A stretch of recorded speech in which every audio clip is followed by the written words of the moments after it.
unbreakable sign.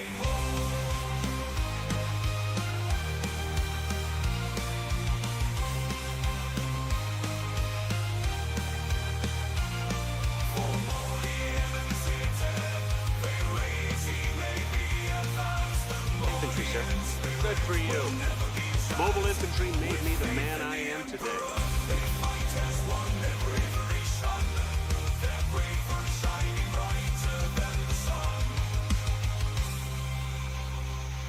The night shining brighter than the sun.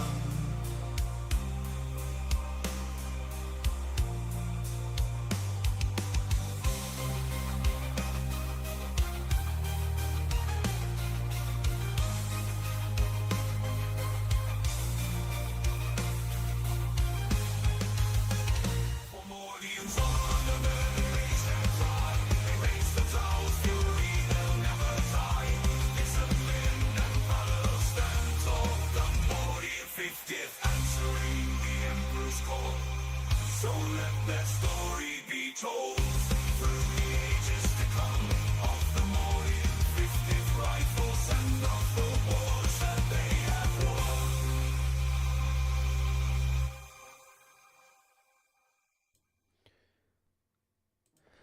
Good morning, Vietnam. Oh shit, wrong movie. I'll have what she's having. That's close enough. How are we all doing, my little chickadees? It's time for another Mordian Glory live stream. It's an ugly stream, a bug stream, a stream hostile to being on time as we know it. Technically, I'm more on time than I was all last week. Last week, it was like 9:30 start times. I was so tired. I was so tired. This week, we've got it down to just 10 minutes late. So, no, or 20 minutes early from the new normal, right? 20 minutes early from the new normal. How are we all doing, my little chickadees? It is time for the Fun Day Monday, the Monday stream. And honestly, anything goes. We could talk a bit about meta if you want to. Although, it's funny. It's funny, no one seems to be that bothered about talking about meta anymore. I think it's at this point in 10th edition, everyone's just like, something's broken. You know, I'll deal with it when I get to it, kind of thing. So we could talk about meta if you want to. Or we could talk about just Warhammer 40k in general. Of course, we could talk about Old World. Have we been salty enough about Heresy up until this point? Do you think there might be some last droplets of sweat? Of salty, beefy sweat that we can get out of that? Or I think we've probably talked about it to death, to be fair. We could talk about Old World, Heresy, 40k, Bolt Action, Conflict 47. We could talk about army lists. We could talk about hobbying. Big hobbying. I imagine there's been lots of hobbying going on this weekend with the TTC being present and everything. I got loads of hobbying done. I had yesterday and day off, and I got 3 Lehman Russes painted in basically a day and a half because I wasn't painting non-stop yesterday. But yeah, so that's pretty good. What was that? Half a day per Russ. I'll take that. So I've been doing some hobbying, so I'm having to show off some of that stuff. But really, anything goes. Anything goes. Big news, I got big sleep. Victory is assured. Well. I had some big sleep, which is always nice. The last few weeks, I've run off nothing. Not even fumes. The fumes of the fumes. So tonight, I'm actually feeling kind of like, oof, refreshed, you know? Refresh. Catchy, what does it mean? So truly, we could talk about anything and everything tonight, and I will have the energy and the enthusiasm to feign apparent interest. There you go. One-page rules? Maybe. Battletech? Sure. It could be a thing.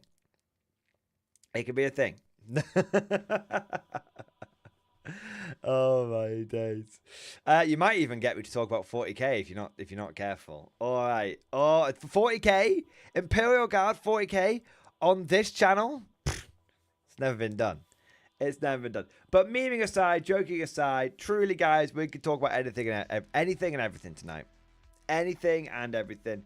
And I am just excited to be here. I'm excited to chit and, dare I say, chat around the proverbial water cooler. Reporting for So, duty, with sir. all of that said, let us now get into the stream proper.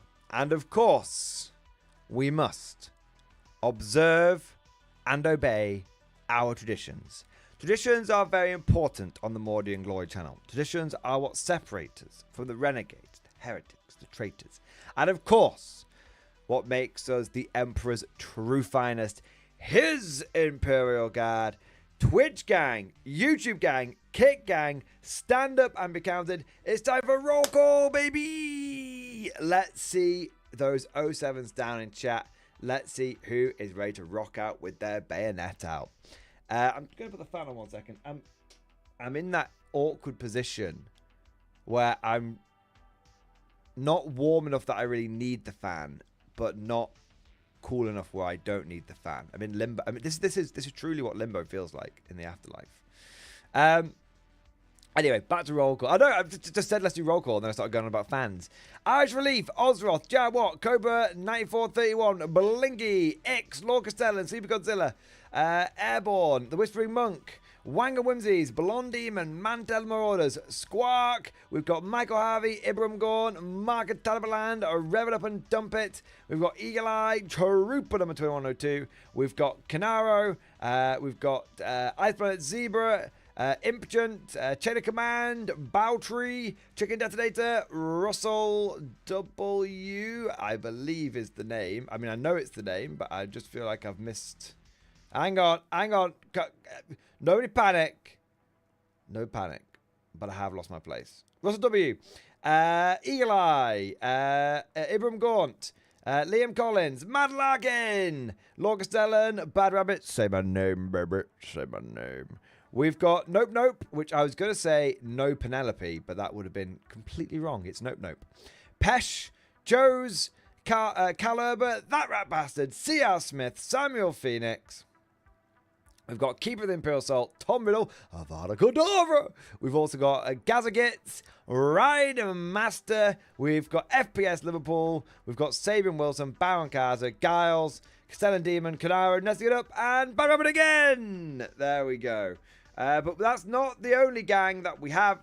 We've also got Twitch gang, of course. And we've got Russell W, Total 1, 0, Alpha. And we've also got Dragon Bait. And we've got Funk Pudsey. And we've got 3DD GMR over on Twitch gang. And then on Kick gang, we have got Russell W, original Bad Rabbit. Say it again.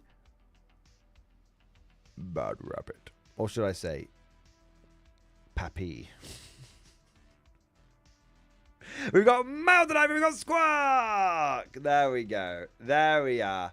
Well, welcome to all of you crazy, beautiful bastards. Wherever you have joined us from, welcome. Whether you're in the Twitch Penal Legions, you're in the YouTube Regiment, or you are a Kick Script, thank you so much for joining today's stream. Now, don't forget, if you have joined the stream, if you're over on YouTube, don't forget to go and smash that like button like I like to smash your mum's back doors in. And also, don't forget to subscribe like you saw one in the UK who's just signed up to NordVPN. And if you know, you know. Also, don't forget, if you're over on Kick and Twitch, to give us a cheeky follow. And if you're over on Twitch, if I could rattle my tin cup and ask you for that cheeky, lovely Prime sub, that would be amazing. Tuck those Bezos bucks into my G-string. Speaking of supporting the channel, not only do I say a big thank you that joined, thank you that like, subscribe, follow, Prime sub, and all the main stuff. But of course, let's also take a moment to go through and take a moment to say a massive thank you to everyone that's got the stream popping up, baby! Coming in with super chats and gifted memberships, member flexes, and all of that amazing stuff. And let's go through. And personally, two-handed, because these guys are all big dick swinging players. Dude, am I wanking my own dick head off there? Probably. Maybe I'm doing both of us at the same time. But personally, wank off those people that have gone above and beyond the Call of Duty. So, starting off here, Let me just check what we've got going on. Let me just check a cheeky moment here. We're all good. We're all good. We're all good. One rule. Nice. I want to say Everyone a big thank fights, you no one quits. to Meryl, my boy. do your job. Mal, thank you so much for the gifted membership, baby. Mal, thank you for the support. Thank you for doing your part. Thank you, as always, for your customary gifted membership. And I raise my glass to you, an officer, a gentleman, a scholar. Thank you, Mal. I also want to say a big thank you to Trooper number 2102. Thank you very much for the super chat, man. 07 Trooper. Vow update and stream discussion. I'm going to guess that it is Battletech. It wasn't Battletech. Oh, of course not. You've been working on your bolt action recently. I always just assume it's Battletech with you now, mate. 07 Sa. I got my Priest Kangaroo all done over the weekend. This model was hard to work through, but I'm glad that the TTC gave me some motivation to get it done. Had to break out the proverbial tools in the toolbox. I love it. To get it done, and had to work with all 3 model material types. Up next is more Battletech pattern tanks, to be specific. Nice. He's got a spike up his bum. My God. He's got a screwdriver right up his jacksie. Normally you have to pay good money for that. Dude, it looks great. You heard me. It looks great. So is that the one? Is that? Did they do a resin kangaroo and a plastic kangaroo? I feel like they do a plastic kangaroo because I know there's that box that comes with like 3 of them. 3 of them with like all the infantry inside, but I don't know if that's a different kit. But it looks great. It looks great, man. Wow. I love the weathering powder. The weathering powder is very effective. Yeah, it's a tough, it's a tough model. Victory! It's a tough model. But you've done it justice. And having all those models inside, having all the crew inside, looks amazing. Yes, mate. Yes, mate. Love that shit. Love that shit, man. Absolutely phenomenal. Outstanding Marine. There we go. I should say outstanding Home Guardsman. So is the Kangaroo an adaptation of the Lee? Was it? Because it looks a bit like it used to be a Lee in a previous life. Or maybe an adaptation of the Priest or something. But was the Priest based on the Lee? I'm going to have to go back and I'm going to have to look. Or the Sexton. Something like that. Something like that. Painting the crew always takes a really, really long time because you don't really think about it, but you're actually painting not only the tank, but you're also painting basically a whole squad as well. Mobile you think, oh, it's only a few crewmen, I am today. Yeah. Yeah. All right, Trooper, excellent work, mate. Fantastic hobbying. Very, very proud of you, mate, and you should be proud of your... you should be proud of what you've achieved there as well because it's not an easy model, for sure. Senator and Priest, they ripped the gun out to make it in troop transport. Interesting. I don't know much about the Priest. I love the Matilda too, and then my interest in British tanks kind of nosedived a little bit. Turtle 10 Alpha! Thank you for the 13-month Prime sub, baby! X-Force, baby! Cross shivs, baby. The Warden tells me I've had another month in the Legion add to my sentence for good behavior. That's it. You get rewarded with time in the Legion. Everyone fights. Guess he likes the fact that I seem to survive the suicide missions. But I tell him it's not a suicide run when you give a grab shoot to a drop trooper, only for the poor sod he nicked it off in the first place. In other news, the beatings of the guards were reduced after everyone got around to giving Miggins enough of a kicking that he finally learned how to read the manual for turning on the oven. Brilliant. I love it. Dude, thank you so much for the Prime sub, mate. And thank you for your continued support and dedication to the Twitch Penal Legion. Shout out next to Mark of Talibanland. Deustal. DM'd you a quick hobby idea for your Merc band. Let's have a look. Mate.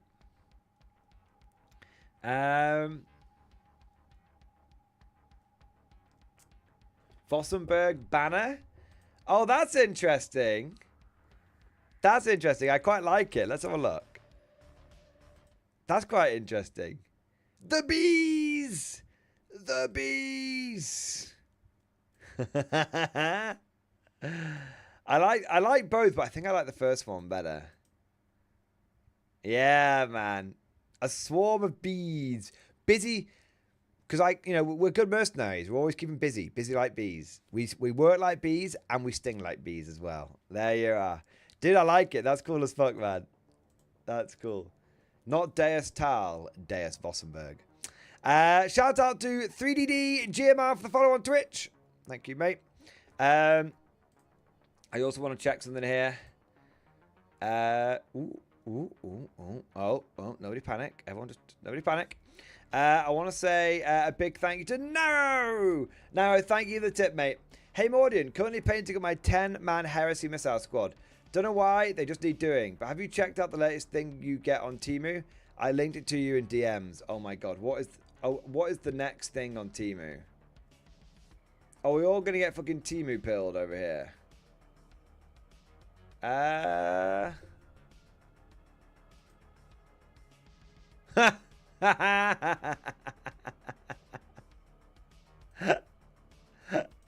Oh my god. I need to get it. Oh my god. Guys, look at what you can get off Temu now, man. It is actually wild. Look at this. Look at this. This is from Temu. This is what Games Workshop should be worried about. And truth be told, this is what Games Workshop is really, really, really fucking themselves. Because the only way that you can keep customers in this world is by having incredible goodwill. Incredible goodwill. And they have been doing their level best to burn all of their goodwill recently. This is totally not a Space Marine Vindicator. Now, how much is a Space Marine Vindicator normally? Let's have a look. Let's have a look.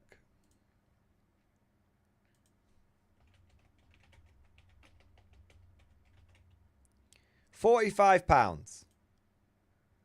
£45. Okay. How much is this one? £8.20.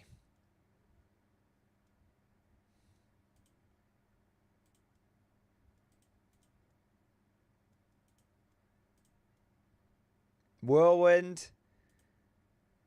You got a Wyvern there. Got a Whirlwind there. Tank A isn't available at the moment. It's sold out, but it's still...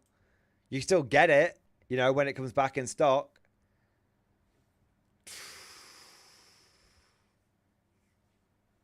GW. Reporting for duty, sir. This is what's going to kill you. Truth be told, this is what's going to kill you. And there's only one way where you can beat this. There's only one way you can beat this. And it's not by squeezing the customers harder. The more you squeeze them, the more they look elsewhere. You need to go on the most unbelievable goodwill tour any company has ever gone on. And you need to do it seriously and sincerely. Wild. Actually fucking wild. Lehman Russes for £7. Vindicators for fucking £8. It's only going to keep happening as well. It's only going to keep happening. Because here's the thing, right? Here's the thing. ChinaCast, or aka Forgery World, has been around forever. It's been around for like 10 years at this point. And they've got really good at it. But the thing is that it's always difficult to go to buy things from like a ChinaCast website. Because you kind of have to... They're a little shady about it. It's kind of like you have to know a guy who knows a guy kind of thing. Or you can risk one of the more dodgy, more public-facing ones kind of thing. But Temu's fucking Temu. Temu's Temu. And those Those aren't they're not casting exact copies of the GW units. They are changing them to be legally distinct and then selling them on there. And it's unbelievable. Everyone knows about fucking Temu. ChinaCast isn't a threat to GW. Individuals 3D printing things isn't a threat to GW. But Temu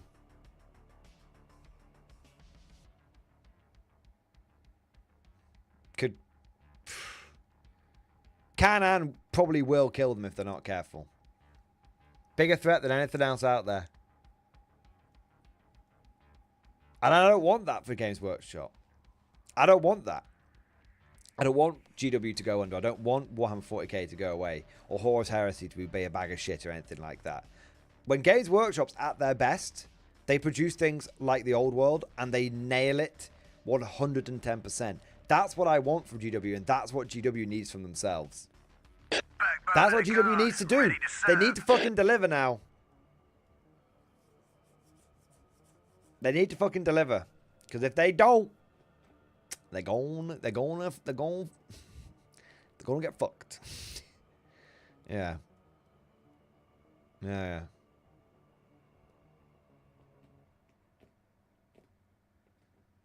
That's it. That's it. So, Games Workshop, you're worried about YouTubers using your assets for animations. You're worried about people 3D printing things. You're worried about China casting stuff. You need to be really worried about is someone like Temu coming in for you. That's what you need to worry about. I mean, goddamn. And do you know, so how do they fix it? How do they fix it? Here's the thing. How do they fix it? They need to fix it by making it a better deal. They're never going to be able to match Temu prices, but they need to make it, they need to close the gap. Does Temu sell actual physical models? Dude, did you not see CR Smith? Bro, I just showed you. Dude, this isn't an STL. Look. This isn't an STL. This is a fucking Space Marine Vindicator for £8. This is a physical fucking model. You know, if I type in 28mm sci-fi tank, look at this. This is a Lehman Russ. Right here. For £6. This is a fucking... Is that a Dawn or a Baneblade? It's something. It's fucking something. £7. Fucking, I could make use of that. No dramas. Look at this. Land Raiders. Basilisks. You know, like... It's not even, like, hard.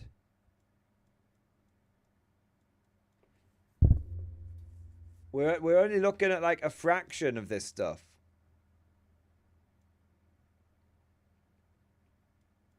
You know, we're looking at a fraction of this stuff.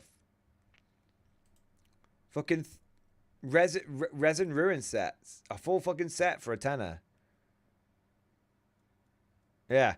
My point is, if GW wants to compete with this, they need to close the gap. We know they won't be able to beat the price, but they need to close the gap so people don't feel like they're getting price gouged constantly. And they need to, I think the big one is they need to make the models more ergonomic. Because right now I can buy a Lehman Russ from Games Workshop and it's in 100 different pieces. Or I can buy a Lehman Russ from Temu and it's in 7. What? Yeah. Why don't they do a sale? Why aren't they doing a sale? They need to get rid of this. If it's not in the box, we don't make rules for it. They literally need to have a 180 on a number of policies. And that's the only way they'll do it.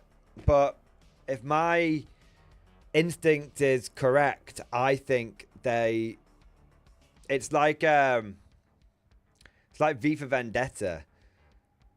Chancellor Sutler will do the only thing he knows how to do, which is to send the troops in. And GW will do the same thing. They'll do the only thing they know how to do, which is to come down harder and harder and harder. And truth be told, I don't think that's the right way to do it. Yeah. Yeah. You heard me? I said Cree.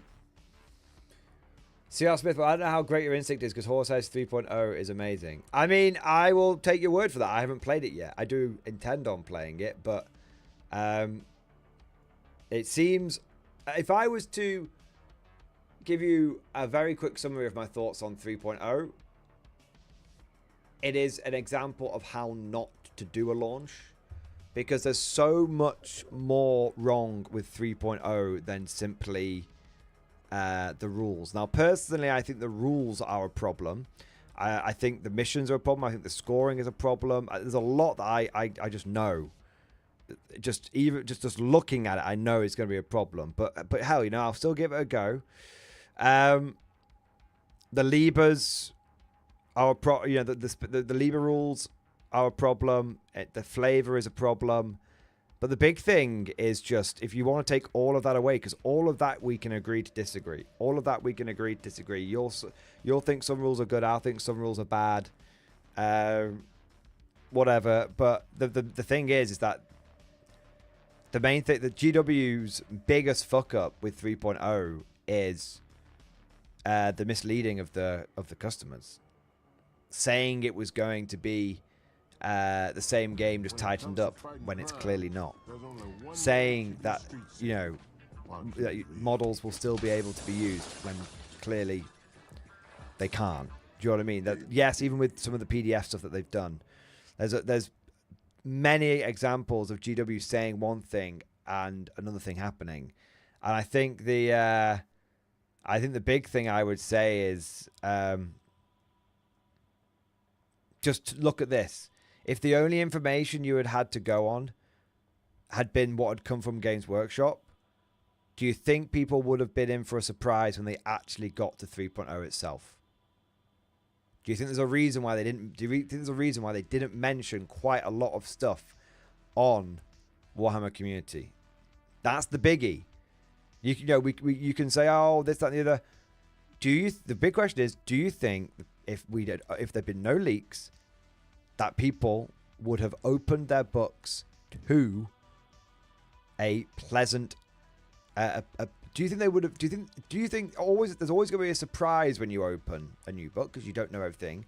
But do you think they would have? Do you think it would have been a pleasant surprise? And the answer is, I think no. I don't think anyone in good conscience can say that GW handled the release of 3.0 well. Yeah, don't think. So we can. That's the point. We can agree, and I will happily get into rules debate with you. Don't think I'm moving the goalposts or anything. You know, happy to do that with anyone over 3.0. But what I'm saying is, we can argue back and forth on that, and there's always going to be some people that like new rules and some that don't. Of course. But my big thing is the misleading, and the second big thing is Heresy 3.0 old Hammer, or is it New Heresy version 1? And I think, truth be told, it's New Heresy version 1. And that could be good in its own right, but I think that misunderstands what Heresy is, what its place in the ecosystem is. Yeah. All right. Anyway, moving swiftly on.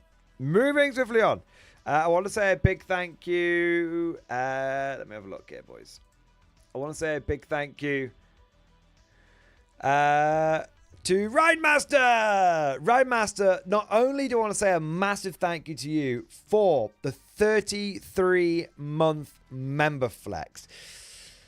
Double X-Force, Bolt of Force, bro. Nearly fucking Plasma Force as well, dude. Just 3 more months and you'll get that fucking Plasma Pistol badge.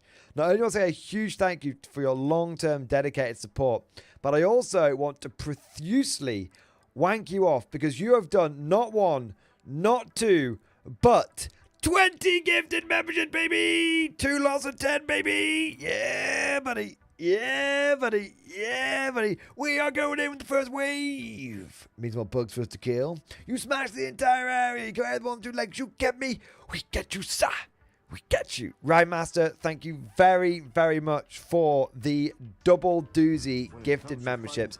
Thank you for the 20 memberships. You absolute fucking hero. You absolute fucking Giga Chad. And I raise my glass to you. An officer, a gentleman a scholar, a good sir, a kind sir, and a goddamn hero. Thank you, bro, for your excellent support.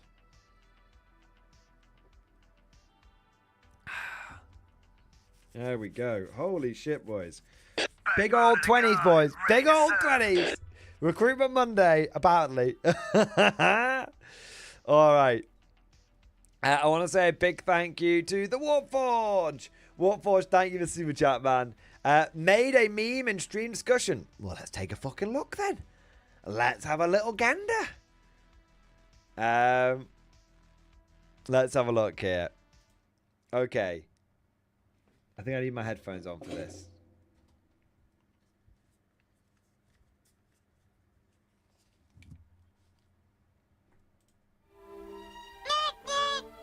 One minute, what's this?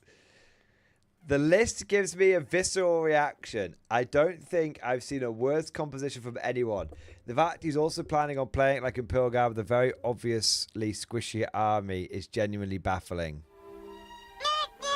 He came in third place undefeated.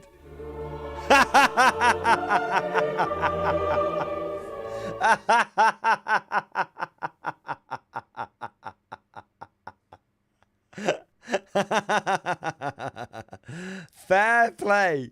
Fair play to you for making the meme, but fair play to this guy. Like, actually perfect reaction, and he took it on the chin.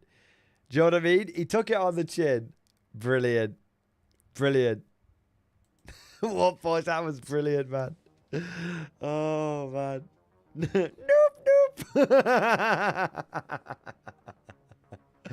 Oh, man. Oh, man. Oh, man. All right, dude, that was brilliant. Fantastic. Mwah. Chef's kiss. Chef's kiss, Warforge.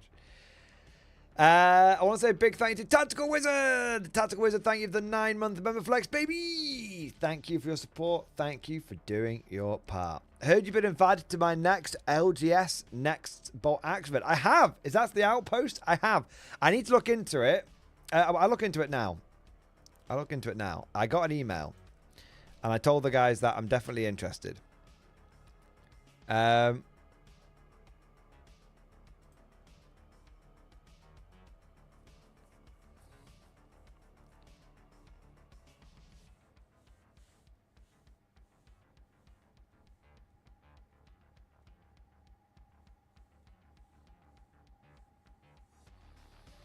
Cool.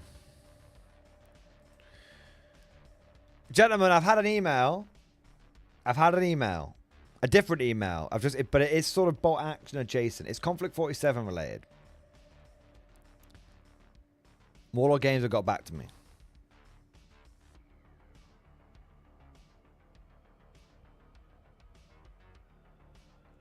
I don't know for sure. But it's looking positive. It's looking positive that we might get some early access. Backbone of the guard, ready to serve. I'm just saying. Cease and desist saying stop messaging us. So we might get some early access. I'm going to reply to him now.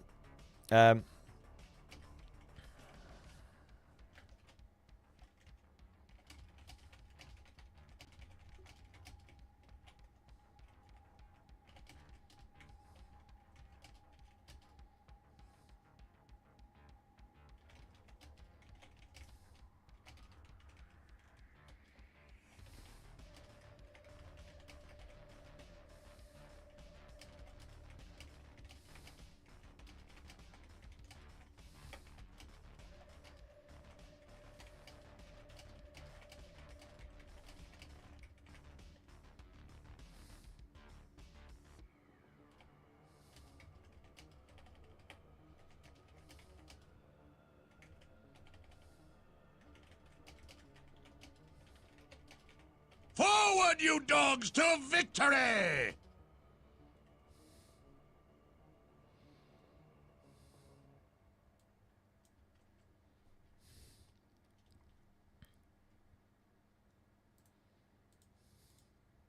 Um,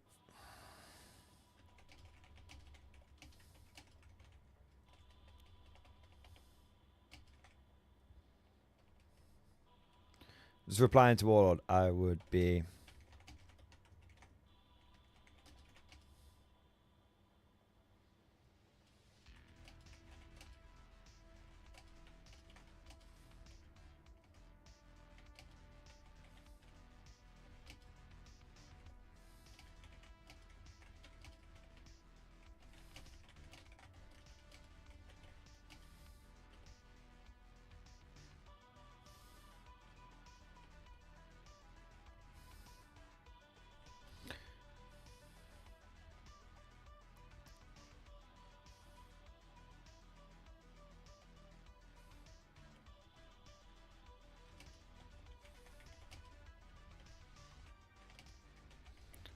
But,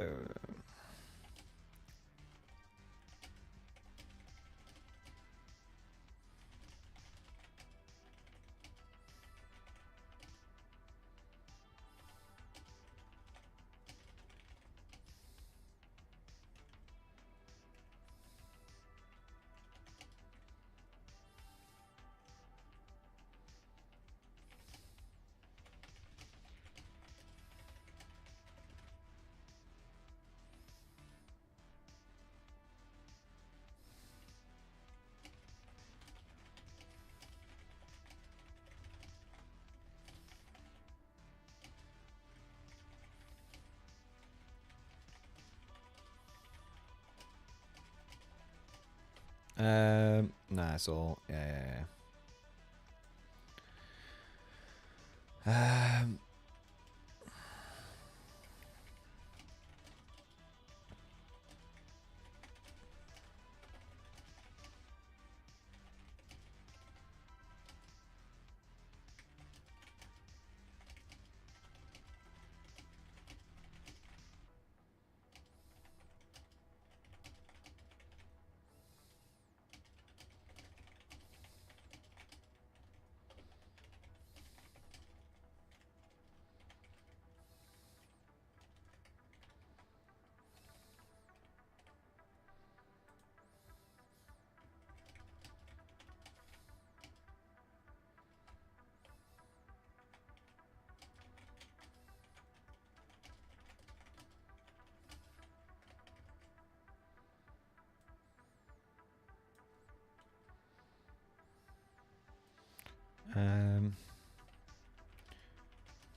All right.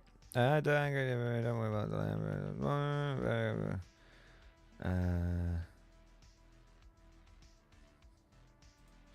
Boom. Right. What about this bloody outpost thing? When is it? 25th of the 10th. That seems eminently doable. Is it only a one-day event as well?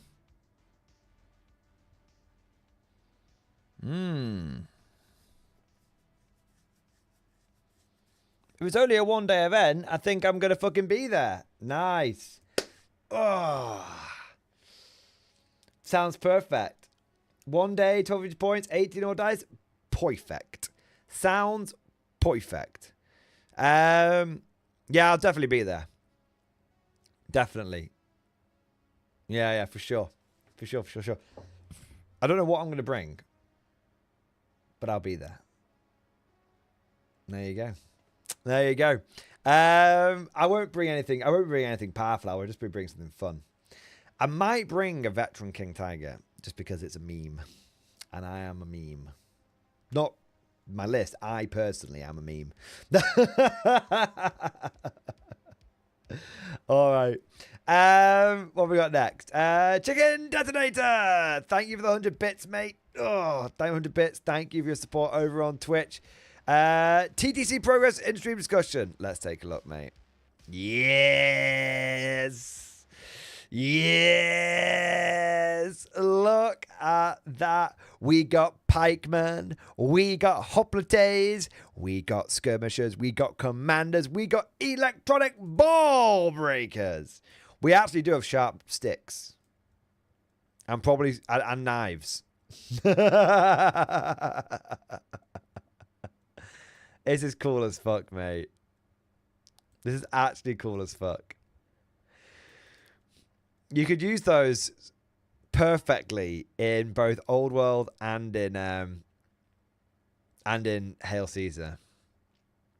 They look fantastic. Chicken Detonator, fantastic work, mate. Love it. Loving it. Loving it. There we are.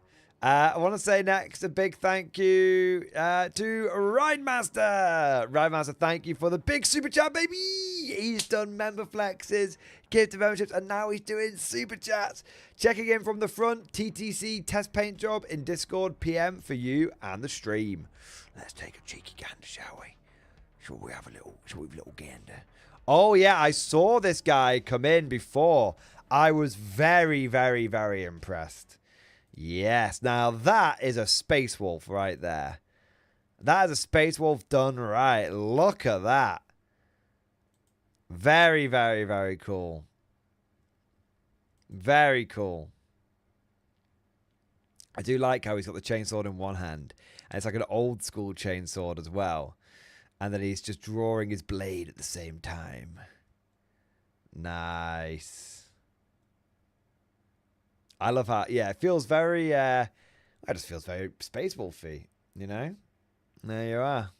You got a mixture of badassery and also Wolfie McWolferson. This is this guy's fursona.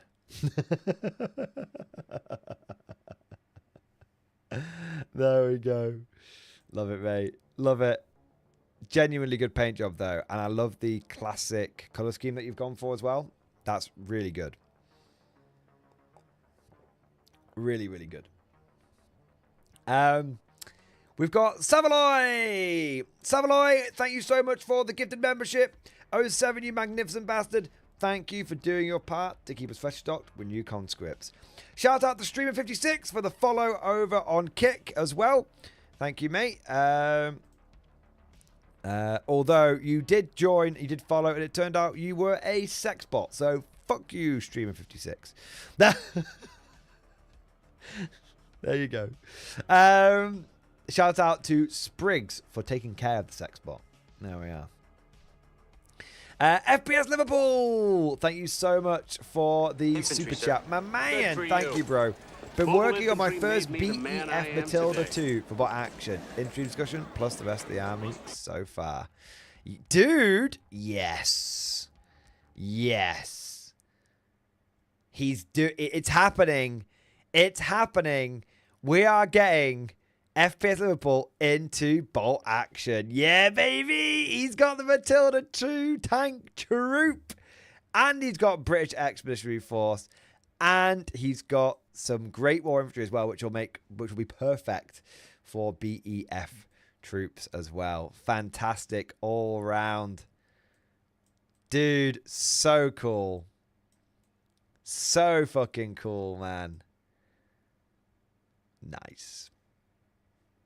Nice. It's a work in progress. Of course it is, mate. It's a work in progress. You know? And the great thing about bot action tanks is, you know, you just... Well, to be honest, mate, do you know what I find about action tanks? You spray them. You do like the fine details. So literally prime them, do the tracks, do some of the fine details like the lens, you know, the periscopes and stuff. Give them a wash, slap a few transfers on. I can get a bot action tank painted in 2 or 3 hours, and it looked pretty decent. Longest bit is waiting for the fucking paint to dry, honestly. Yeah, as Ed Scar said, spray, colour, paint tracks, wash, edge, highlight, done. Not quite 30 minutes, but yeah, it's guy. I get the sentiment. Yeah, 100%.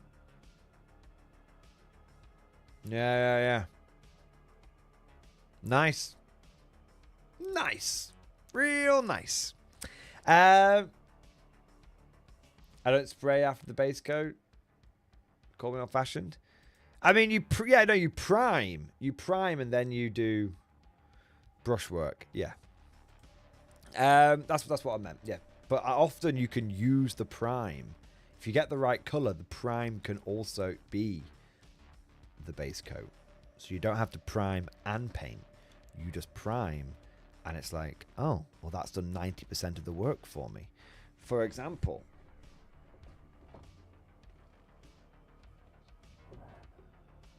one minute. I know you base in black and go from there, but be open to new techniques. Might help. You know, I've learned a lot from chat. You know, I've learned a lot. I know basing in black is very traditional, but hang on. Let me show you something.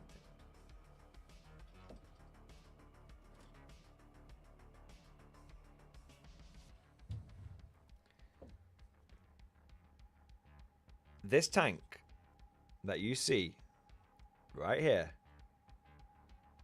was basically painted in fact, I can give you a better close-up look, actually. 1 minute.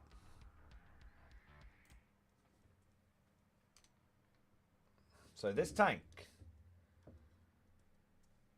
was painted in about an hour or two, not including waiting for not including waiting for the time to dry. So I sprayed the whole tank in Army Painter Army Green. Okay? The whole tank. Then I did this cable here in like a silver, a generic silver.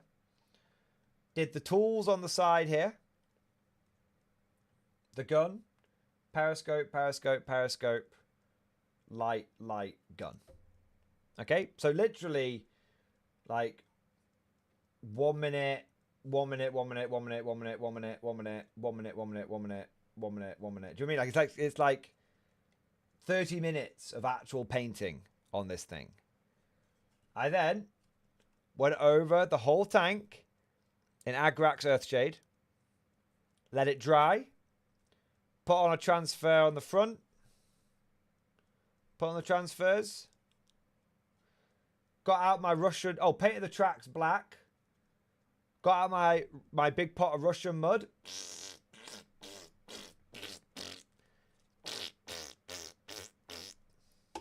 done. About an hour. Genuinely about an hour. So I'm just saying, it's, and look how smooth the paint looks, because the primer is doing, it's primer with a wash.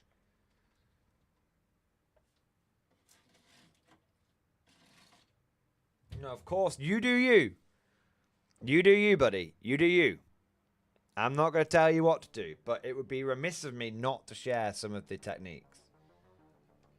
There you go. Oh. There you go. So there you go. See if it might work for you. Try it on for size. It might work for you. But no, boys, if you don't, if you've got your systems, you've got your systems. Nicholas Angelitos, thank you for subscribing over on YouTube. Don't forget, guys, we're trying to reach 80,000 subscribers by the end of the year. If you haven't subscribed, then GW will come along and turn your entire model collection into towel. So you know what you need to do. Shout out to Riven Main, the 34-month member flex. X-Force, baby. Ball Force, baby. Yeah, baby. Did my first ever 2K event. Went 2-on-1, really happy. Dude, that's amazing. You went to your first ever 2K tournament and won 2 games and only lost 1? Big thumbs up. Raise my glass to you, mate. Solid effort. Heroic effort. Heroic effort. There you are. Shit, man. Heroic. That's cool as fuck. Very, very, very, very, very well done. Victory is assured. I want to say a big thank you to Nostalgia Vivek. Thank you so much for the super chat, man. Val progress in stream discussion. Got an interview tomorrow. Nice. Nice. Just don't tell them that you watch Morning Glory. They probably won't know. I don't think my reputation precedes me that much, but it's best to be on the safe side. Nostalgia Vivek, thank you, man. Val progress in stream discussion. Dude, this looks amazing. Conflict 47, baby! I love it. They're so easy to paint, man. I love the way your tanks have come out. That's so cool. That's so cool, man. He's got the Spina mech. He's got a little Spina mech. He's got a couple of Panzer IVs, and then he's got a couple of the what are these? It's like is it like anti-gravity weapons or something? Gravity weapons? Yeah. Dude, they look so cool. They look so legit, man. They look so legit. Yes, mate. Yeah. Look at that big fucking turret. Yes, mate. Actually peak, man. So good. I can't wait to get into my own Conflict 47. I'm sat here just waiting for my stuff to turn up. Desperately waiting for my stuff to turn up, man. Shit. Shit, man. Like, I've had to stop myself from dropping like a cool grand on Conflict 47 stuff. I've spent 550 quid on it. Well, I say I've spent it. Chat has funded 550 quid worth of stuff. Don't get me wrong. But still. I could easily spend that again.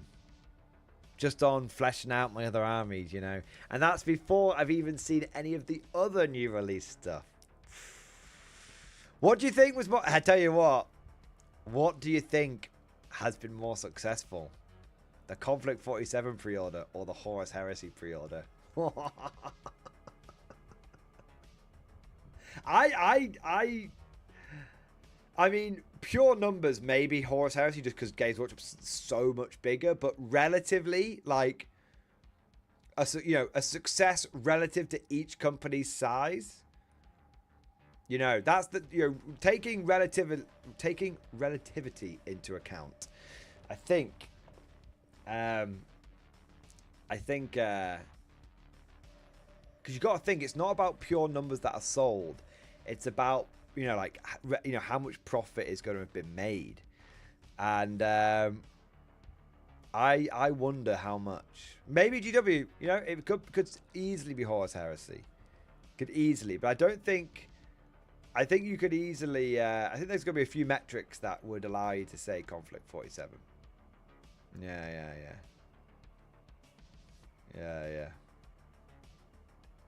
Arjleaf thinks Horus Heresy by all metrics except UK sales. I mean, that is quite a Reporting for duty, sir. You can't just hand wave away the UK sales, bro. You can't just hand wave it away. It's like, oh, well, if we take out like the biggest market, and I still think Warhammer probably is is biggest in the UK. I do think so. Even with America being America, I think I'd love to see the percentage of where sales are made. But Warhammer is just so prevalent in the UK, it's kind of wild. Yeah.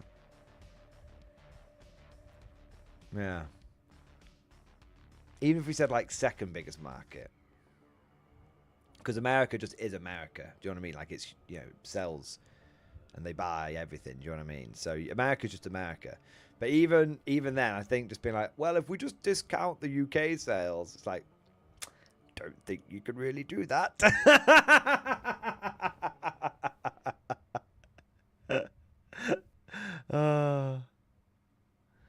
Oh man. But I know what you're saying. Horse has the slang here, no fucking sales. Do you said the US is the biggest market? Fair play.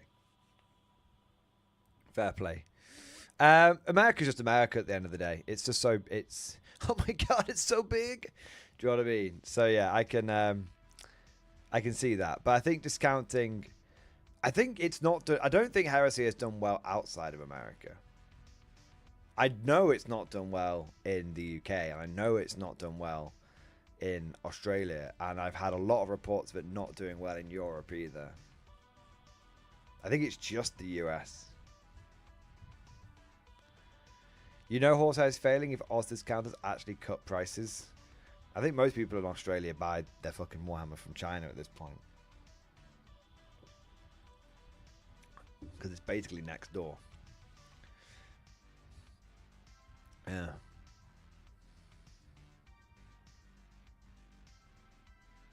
Yeah.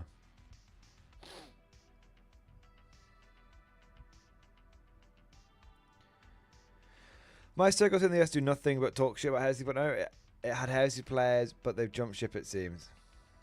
Yeah. I haven't Nostalgia Vic, not yet. Not had the just haven't yet. I've had the opportunity, but just haven't done it yet. Yeah. I don't know. People, do you want to know something? I've not heard of Heresy doing that well in the US, so I'm surprised people are saying it's doing well in the US. I've not heard of that. I know it's not done well in the UK. I've heard it's not done well in Europe, especially Germany. Do you want to know the place where I've heard it's doing the best? Honestly, it's doing the best. Canada.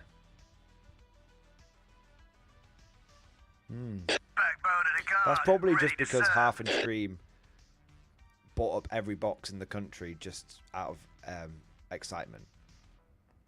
Probably. Yeah. It's too invested in GW's car park. But yeah, I heard it's done very well. I've heard that it's basically sold out in Canada. Word on the street. But everywhere else, I've heard it's very mixed to poor. You know when a Steam review says mixed, and you're like, oh, yeah. I've heard if Horus Heresy was getting Steam reviewed right now, it would be mixed, with most recent reviews being mostly negative. Yeah. They sent 5 copies to Canada and 4 of them went to Hartford. Exactly, Alan Melter. Yeah. So much. It's insane, the discount that it's on right now.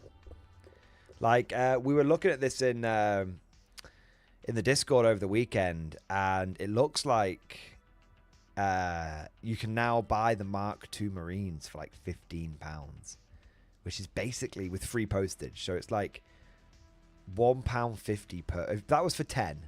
Admittedly, that was for 10. But still, I mean, compare that. What's the cost of a tactical Marine squad for Games Workshop? Do you know what I mean? Or an Intercessor squad even. Tactical squad's £37.50. Intercessors is 40 quid. Mark II tacticals are currently sold by Games Workshop for £52.50. So, but that's for 20. So for 15 for 10 of them, that would be 20. We'll say roughly £26. Well, it's £26.75. So yeah, I mean 35. It's 35% off again, isn't it? Yeah, everything is 35% off at this point. Yeah.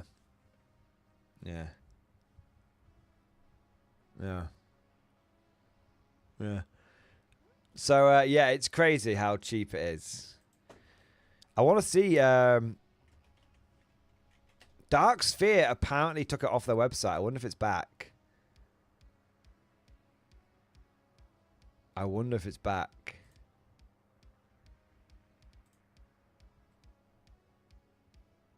No, it's still gone. Holy shit. That's wild. So Dark Sphere actually took Horus Heresy Saturnine off their website. How many's Alchemist Workshop got left? Let's have a look. 340 something was the last count.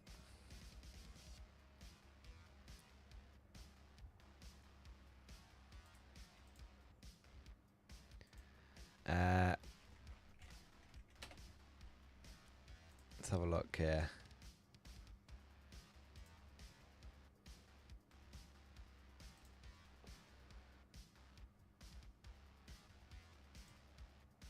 Wayland Games at 35% off has still got 10 plus in stock. At 35% off, they still have 10 plus in stock. And I don't mean to alarm you, but Alchemist Workshop just isn't loading.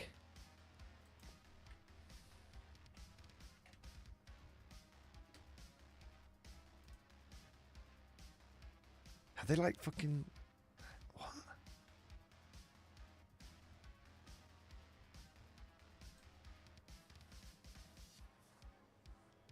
Fucking hell. What's eBay looking like?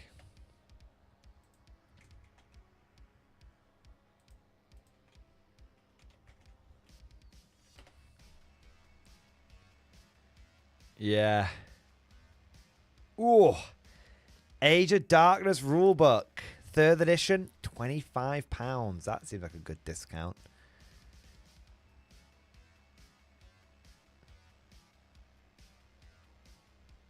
Yeah, it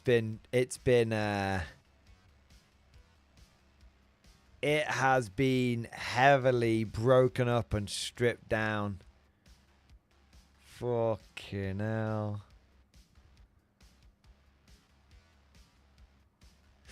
Well, yeah.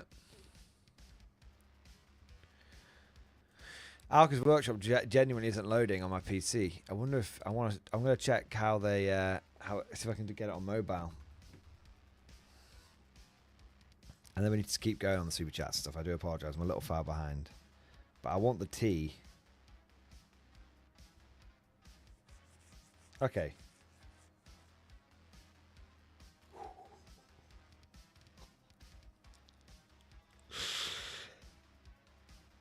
I can't. I'm laughing, but I feel genuinely sick for these boys. Genuinely fucking sick. Alchemist Workshop, after putting it on sale for 30% off. 30% off, and not to blow my own trumpet, but also after featuring in my video, which has currently got 40,000 views in like 48 hours. Have still got 334 left in stock. So Dark Sphere's taking it down. Wayland Games has still got 10 plus in stock, and I bet it's a lot more than 10. And Alchemist Workshop, I've got 334. Fuck. They went from 200. They went from 300 down to 242, up to 343, and now they're back down to 334.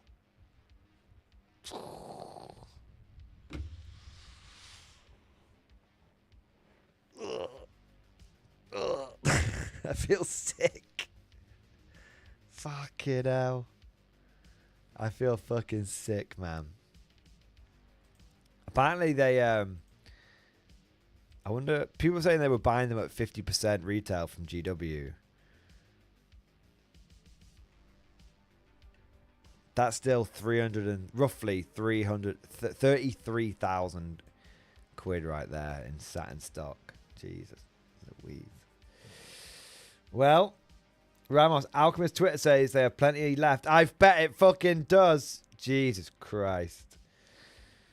Yeah.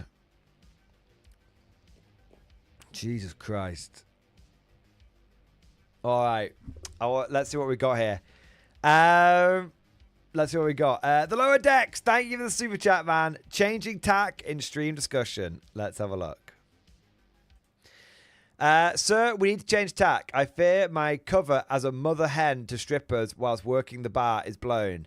I've taken leave from the club and drawn on our dynasty resources to create a new identity and cover story. The cold trade appears to be a purely mercantile process. I know, sir, it runs against your teachings, but logic would suggest a disguise as a trader of note would entice offers to join in the foul, sinful, and extremely profitable enterprise. As such, I have crafted a new face, a new name, and a new venture. Sir, you are now talking to the preeminent bean merchant in the sector.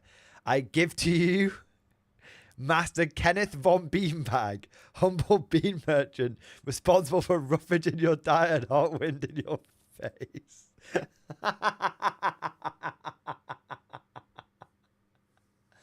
Oh, I tell you what, I had a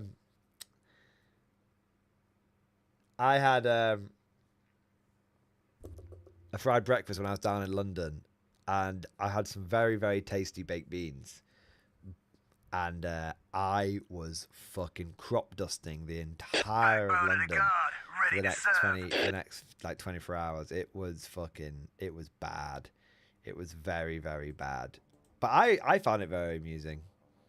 Just wandering around the Imperial War Museum, just fucking peeling the fucking paint off, peeling the paint off the displays. Oh man. Lower decks, I love it, man. I'm Father Pete. Thank you for the super chat, bro. Do you think Guard will get point reduction soon? Oof.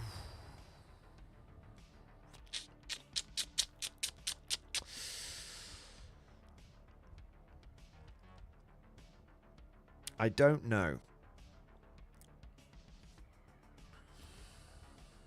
I'd like a few point reductions here and there. Points just feel very, very, very tight at the moment. There's no margin for error. There's no more that we can pivot. Do you know what I mean? And when I was using my, we joked about it a lot last week, but truth be told, going over to Tau has kind of ruined me a bit because I had so many points when playing Tau. So many, it was unreal. I'd stick all the infantry I need in the list and be like, oh, I still got enough left over. And then I'd stick all my damage dealers, but like, oh, I've still got some left over. So, yeah, I do feel like we need a little points. Even just like an extra 100 points. A little 5%. 5% over the course of a list would go a long way to being able to allowing us to take a few options. Truth be told, though, if you had to twist my arm, points cuts aren't necessarily what I think the Guard needs. We need a bit of a revisit on some of our data sheets. I really feel like the Punisher needs a second look in, and I feel like the Hellhammer needs a second look in, and there's a whole bunch of units like that which I feel could just do with a do-over. Yeah. And truth be told, again, after playing with Tau, if GW doesn't want to give us any points cuts, which I can understand, but if GW doesn't want to give the points cuts, what I would say is they should give us splashing orders back. Even if it's just Jaffa, Creed.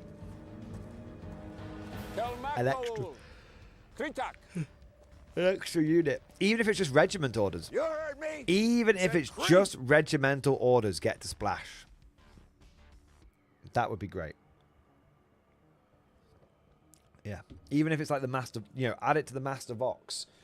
So you can splash orders out to squads with command squads or something. I don't know. That probably wouldn't. No. Or double Vox. Double Vox caster or something. Yeah, make the double Vox caster mean something again. If you've got a unit with 2 Vox casters, it can receive it can be eligible for splashing orders, or just keep it simple and just give us splashing orders back on regiment stuff. There's a whole bunch of ways you could do it, but we definitely need something back because things just feel a little tight at the moment.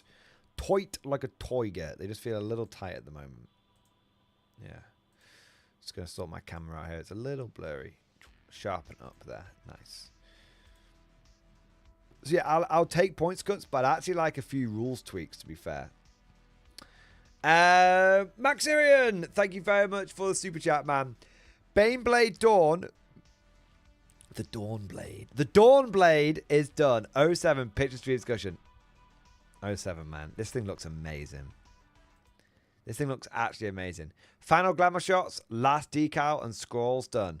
Calling it the Lucius pattern Rogel Dawn after the Forge World that makes the Lucius pattern lasguns for the Death Corps. This particular one I call Judge. Gonna make 2 more named Jury and Executioner. Yes! Kit Vasher Rogel Dawn, a leftover Baneblade turret, and the commander was made from a Death Rider and the spare Baneblade commander. Nice! Bro, it looks so good. It looks so good. It looks fucking sick, bro.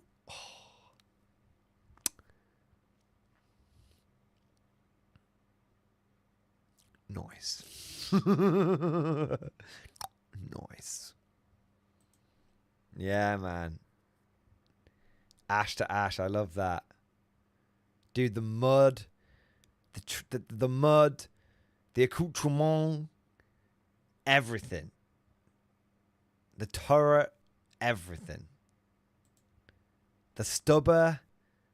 The barbed wire around the barrel. 10 out of 10. 10 out of 10. You had a vision. You planned it. You built it. You painted it. And you executed it. Genuinely, very, very, very well done. That's cool. Very impressive. Very, very impressive stuff, mate. Very, very good. You should be satisfied, man. That has come out so good. I think that, honestly, that has come out so good. And it's nice to see an Imperial Guard tank with a turret that feels the right size, you know, because the Baneblade, turret is too small for the Baneblade. The Rust turret, the Dawn turret is too small for the Dawn. The Rust turret is too small for the Rust. They, you know, they're just a bit like they're all one-man turrets essentially. Yeah. But that feels proper. Feels proper, mate. Yeah. Good stuff. Very good stuff. Samuel Phoenix, thank you very much for the 23-month member flex, baby. 1 more month, man. And then he'll be in double X-Force, Bolter Force. Dude, holy shit, man. 1 month to go, sir. Back to the Trenches of Creek. Dude, Samuel Phoenix, thank you so much for supporting the channel for nearly 2 years. And I look forward to giving you your Bolter badge next month, man. Incredible effort. 07, you magnificent bastard. I want to say a big thank you to Crusader! Alex, my boy! Thank you so much for the 37-month member flex. Plasma Force, baby! There we go. Got the Bolt Action British book and the Winter Brit Sprue. Nice, man. I saw that. Did you send me the pictures earlier today? I meant to reply to you, man. They look fucking great. I don't know if you sent them to me again on Discord. I can't see them. I'll double check. Backbone of the guard, Yeah, I can't see ready it. to serve. But dude, you got the Brit. I can't believe the Brit book's out already. I need infantry, sir. I need Good for to you. get my. I need Mobile to get. infantry made me the man I am today. I need to get the digital version of it. Yeah. I need to get the digital version of it, for sure. I don't actually have any of the paper versions of the books. I just have digital versions of them. I should probably get the paper versions, but I like the digital versions because I get to use them for videos. And also an anti-tank gun's an anti-tank gun at the end of the day. I don't take units with complicated rules. But mate, so cool. You have to take some pictures of, like, send us some of the best bits that you notice. And I'd love to see what you do with the British infantry. You need a bit more British infantry, Alex. I know that. So any sprue you get, even a winter one, is great. Is very, I know from your point of view, gratefully received for sure. Alex, good shit, mate. Good shit. Rivermain, thank you so much for the super chat, my man. Thank you for the support, bro. I really want to try an infantry heavy list. Could you recommend an easy to pilot recon guard list? Already know I'll need to buy movement trays, lol. Most I have played with in the past was 90 infantry. So I wouldn't even call them movement trays. I'd call them deployment trays, because you're probably going to want to come out of the movement trays after deployment so you can screen effectively and stuff. But Rivermain, my advice to you would be to take 3 squads of Kazakin. And I mean, I can probably build you a list. 3 squads of Kazakin, 6 squads of Cadians. And then I'd probably go. That'd be all the infantry I'd probably take. Truth be told. So Kazakin there.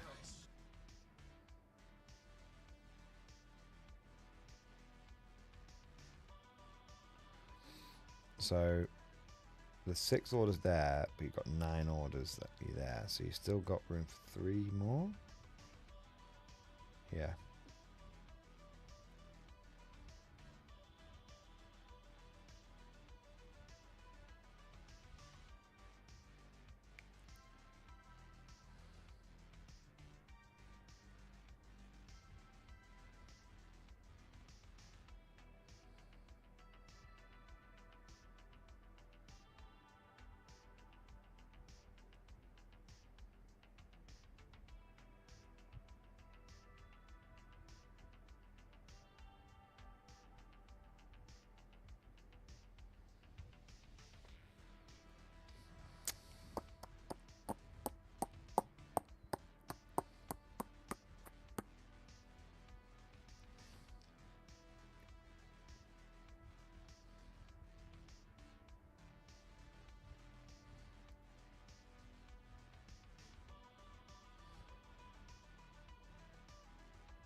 It's just an idea. I don't know how good it would be, but it feels like it would be all right. Let me just make sure it works out, because I took a lot away and added a lot then.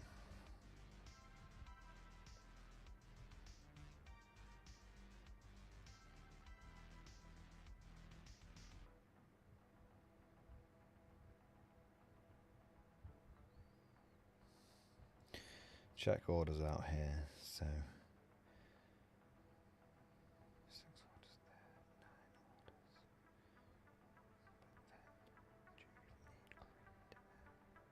orders. Probably not, because you're going to have 9 orders, 10 units. You really don't need Creed for that, truth be told. Yeah, that feels good. So we're looking at 110 times 3. It's 120 times 6. 130, 130, 110, 95, 95. And 65 times 3. 55 plus 55 plus 85. So that's 3 orders plus another 7 orders. That's 10 orders, and you've got essentially 10 units that require orders. Yeah. Okay, so this is the list that I would go for. It's completely theory crafted, but I would be comfortable running a list like this myself. 3 units of Kazakin, because they can order themselves. 6 units of 20 Cadians. And then I would go for 2 squads of Armored Sentinels, 2 in each. And I would go for 2 Scout Sentinels. You could either have those as individuals or combined together. It would be dealer's choice. Play a few games, see which one you're happier with. And then 2 artillery teams. So that would be all your main units. And then to order those around, you go for 3 Cadian command squads, 2 Castellans, and Creed. Now, you could swap. The reason you do that is because that gets you 10 orders. 3 from the Cadian Command Squads, 3 from Creed, and 4 from the Castellans. Obviously, Creed lets you reduce the cost of a stratagem as well, which can be quite useful with things like the reactive move and whatnot. Now, that gets you the Kazakin, which order themselves. It gets you 10 other units that want to receive orders, because you've got the 6 Cadian squads, the 2 armored sentinel squadrons, and you've got the 2 artillery teams. I don't know if I said that before, but 2 artillery teams. And then you've got your scout sentinels, which you probably want to go as individual units, just for like bit of anti-tank, but also bit of being able to like go and get like air denial early on and stuff like that. So you've got orders for everyone. You've got plenty of infantry there. I mean, you've got 150 line infantry between the Kazakin and the Cadian blobs. Plus the fact you're going to have another 15 infantry that you can kind of say line infantry with the command squads. So you look at 160 bodies that count, because there's bodies that count and bodies that don't count. Bodies that don't count are ones that don't actually contribute to the whole pushing forward onto objectives thing. So you've got 165 bodies that count, and then you've got indirect fire in the list. And then you've got some anti-tank in the list. And the anti-tank, you've got benefits from your detachment rule. And also we've got like 6 sentinels in there, which is not, it's not great anti-tank, but it's not bad. The armored sentinels get rerolls to wound. So yeah, that's kind of how I would approach it. You could potentially, you could drop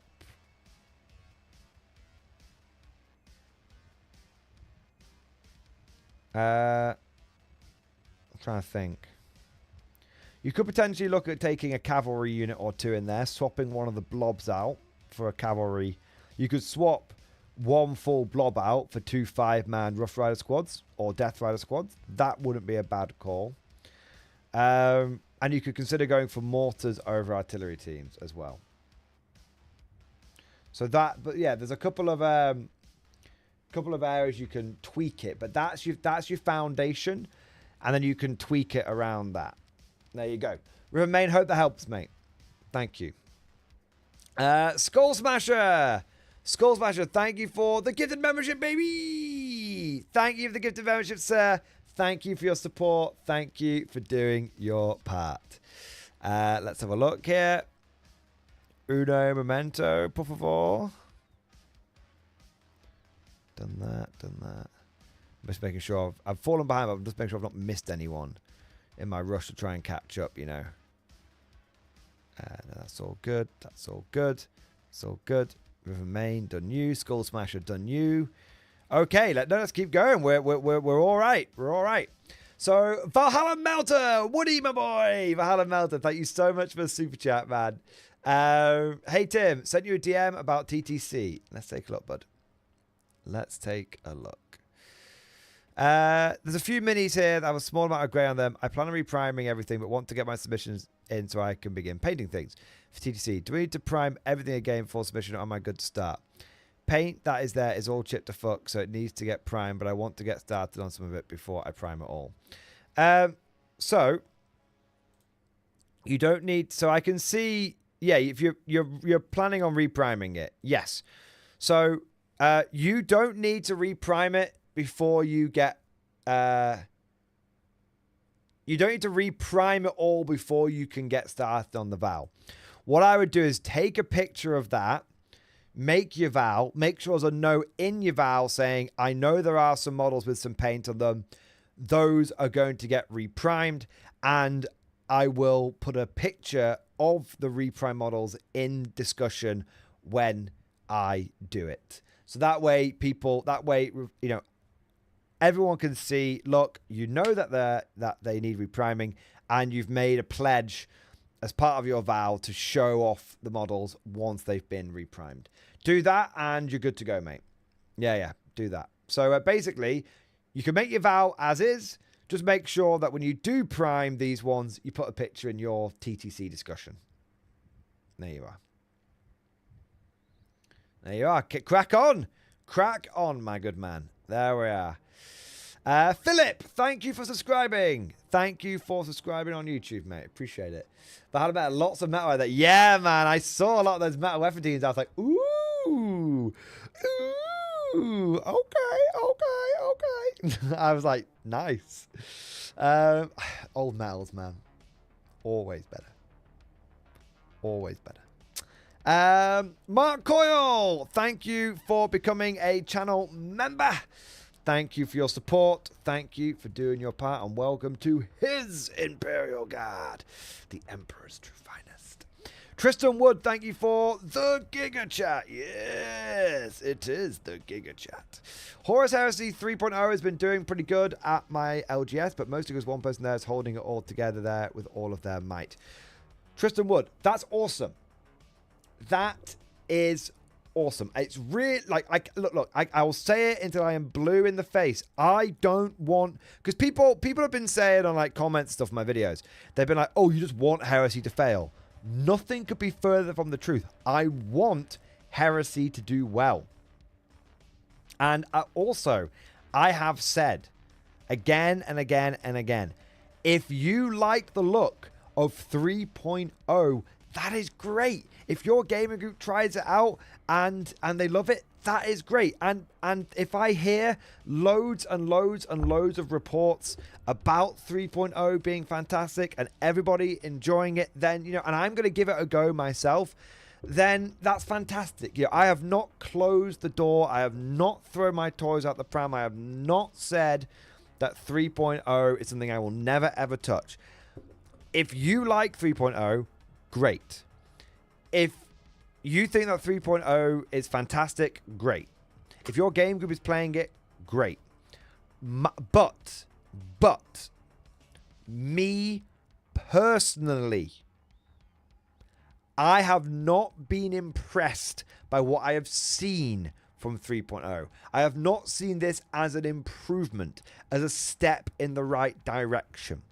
I can admit that there are many aspects of 3.0 rules that on their own look decent.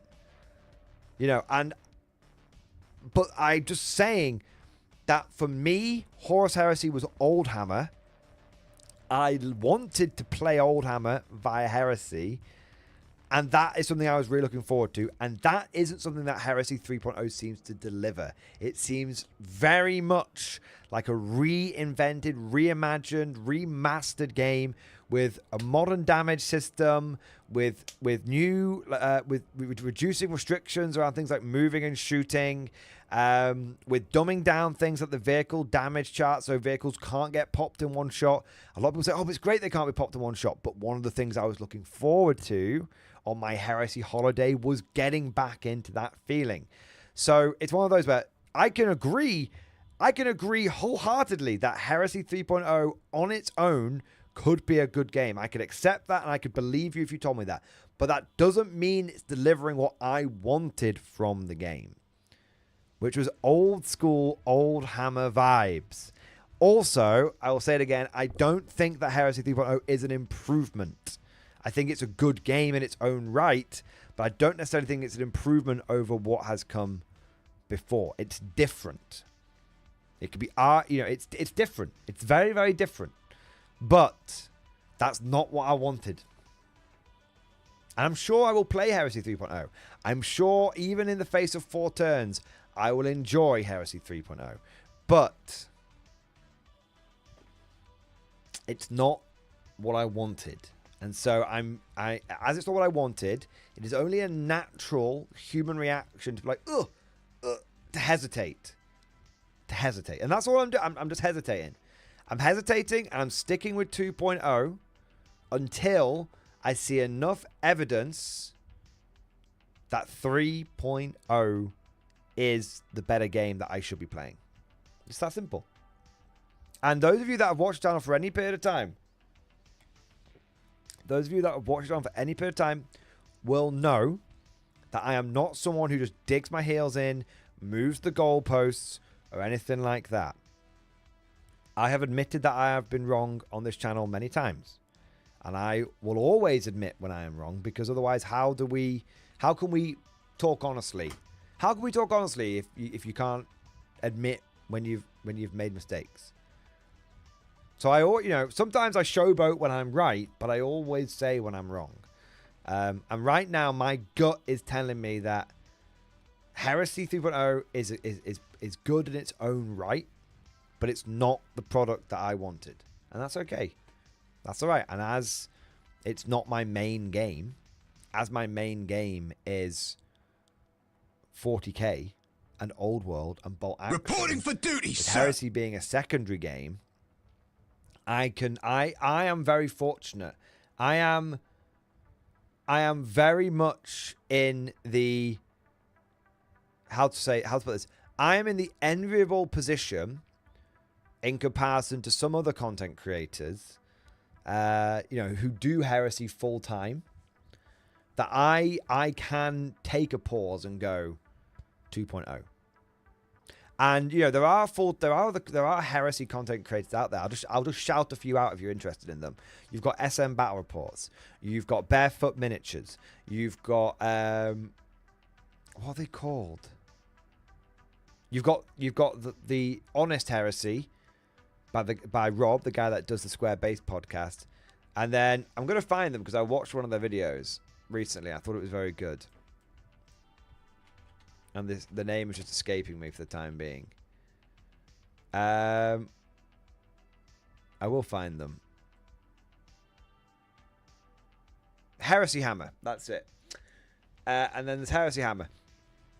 A lot of those channels do Horus Heresy as their main thing. And I know right now that they must be going through an incredible amount of stress. Because obviously, they want this to be successful because it's their livelihoods which are at stake, and that's tough. It's their livelihoods are at stake. So I really, really hope for their sake that Heresy 3.0 becomes a massive success, blows up. I hope that Horus Heresy, smashes it and all that kind of stuff.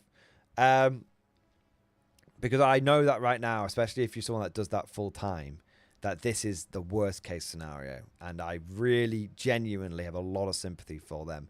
And I wish them the absolute best. And I hope to fuck that that this doesn't end up being a disaster for them. Because if it's a disaster for GW, they can ride it out. But it's, smaller businesses like that, any small business, that could be a big problem. Yeah. Mad Larkin, 4 turns like your last Heresy 2.0 game. God damn it, Mad Larkin. God damn it. I knew you were going to leave a comment. Did you watch the after action report, the mini Saltcast with Simon? Because if you did, you would know that there's a difference between our game only needing 4 turns and the game only having 4 turns as a maximum. Yeah. For those that don't know, we did a Heresy Battle Port over the weekend, and Simon and I Simon called it at turn 4. Truth be told, little behind the scene moment, we actually Simon had to leave a bit earlier than expected, so that's why we had to trim. We would have done all 6 turns, even in the face of fearful odds. We would have done all 6 turns. It's not our way to cut things short. But we had to cut it a little short because Simon had to leave a bit earlier than expected. So there we go. But that was fine. We didn't need the other 2 turns. But the big difference is that in our game, we needed to get to turn 4 to know which direction it was really going in. Whereas if Simon, let's put it this way, if Simon had got lucky on his 4+ bring his troops back rolls, we would have needed all 6 turns. We would have needed all 6 turns, no doubt. No doubt about it. Out of the 12 rolls, he made 3. If you remember, most of the stuff he brought in from reserve was stuff that he had to bring in because he couldn't have initially deployed it. Yeah. So he just got really unlucky on the unending horde. Very, very unlucky. Yeah. So there you go. All right. There we are. Dyson Glory! Dyson Glory, thank you so much, man. For the 31-month member flex. X-Force, baby! Yes! Bolter Force, baby. No 40k since Thanatos. Is the game on fire again? I mean, I've been playing 40k since Thanatos, and it's been great. No, there's a lot of Imperial. It's funny. Imperial Knights are very good at the moment. Death Guard are very good at the moment. And that's it. It's basically it. And Tau are secretly the most powerful faction in the game, but no one knows it yet but me. So no games. I hear bitching, but I'm not following. Dice of Glory, just the usual amount. Honestly, for guard, it's not so bad because we've just got no. Oh no, knights! My entire army now gets lethal hits against you. Woo! Do you know what I mean? It's fine. Yeah. So no, it's not too bad, mate. Honestly, just the usual amount of bitching. Yeah. Knights need reining in. Knights need reining in. Death Guard need some points increases, and then yeah, we'll be good.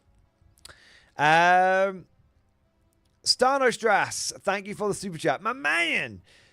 Think I'm going to go mechanized with a Banehammer 07. You are a brave, bold, beautiful son of a bitch, and I wish you the best of luck. There we go. That's a glory. Didn't they just nerf knights? So they made them. They brought the toughness down by 1 on each knight. So the big ones went from T13 down to T12. The medium ones, the classic knights, went down from T12 to T11, and the baby knights went down from T10 to T9. So they did that, and then they gave them about a 40% points cut across the board. And that's not an exaggeration. You can now get, one of the big Castellan knights with the massive plans for going to the Volcano Lands? Yeah, they're less than 400 points now. Canis Rex is less than 400 points. They just gave them a huge points because I think you can get 6 big knights, 6 medium, 6. Yeah, I think you get 5 big knights in an army. Yeah, you get 5 big knights in an army, 6 medium knights in an army. Yeah.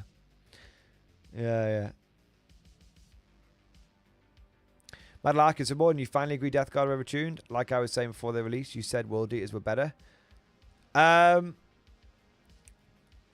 Now that I haven't played against new World Eaters yet, so it's hard for me to say Mad Larkin, but the general consensus seems to be that Death Guard are better.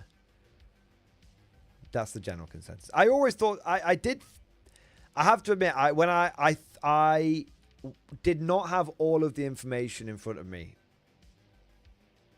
I still think World Eaters are good, but I think the truth of it is that World Eaters' maneuverability got shat on, and that's why they're struggling. And Death Guard got really good maneuverability because of Death Shroud being able to come in within 6 inches. So they got high mobility. So it's interesting. The army that ended up doing better was the army that was more maneuverable. And I thought that World Eaters would naturally be more maneuverable, but it turns out that Death Guard were the more maneuverable ones. So as always, movement wins games, essentially. And this is a great example of it. Karl Erber, thank you for the super chat, man. New birthday present to myself in stream discussion. Let's have a look, man. Let's have a look.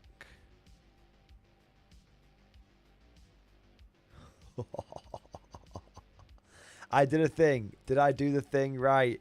Yes, you fucking did. Yeah, baby. Old world, baby. Yes. Fucking yes. Old world. Old world. Old world. Old world. Fucking yeah, man. Sick, bro. So we've got Captain of the Empire, Commanders of the Empire, 2 boxes of Demigryphs, Grandmaster of the White Wolf, Grandmaster of the Night Panther, War Ultra Sigmar, Empire of Man Battalion, Empire Archers, Imperial Griffin, Empire Pistoliers, and Empire Knights. Nice. You've got Knights. You've got all the cavalry.